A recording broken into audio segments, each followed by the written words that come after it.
The true brutality of the Indian armed forces have once again been exposed as another incident of the systematic torture unfolds in the Kishtwar district. According to a report by the research section of Kashmir Media Service, 4 innocent civilians were subjected to severe torture by the Indian troops at the 11 Rashtriya Rifles camp in the Chas area of the Mughal Maidan, Kishtwar.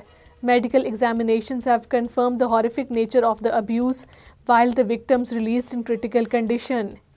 All parties Hurriyat Conference has expressed serious concern over the ongoing crackdown by the Indian military and the police forces against the pro-freedom leaders and activists in the territory.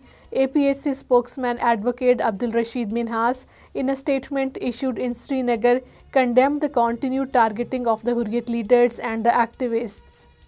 Indian police have arrested 2 journalists in the Baramulla district, marking it another attack on the press freedom in the territory.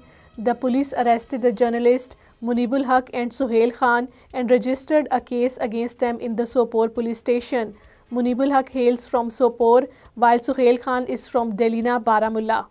Senior all-party Hurriyat Conference leader Mirwais Umar Farooq has asserted that the Kashmir dispute can only be resolved through a meaningful and result-oriented dialogue process. Speaking to the media persons in Srinagar, Mirwais Umar Farooq stressed the importance of the political solution to the Kashmir dispute.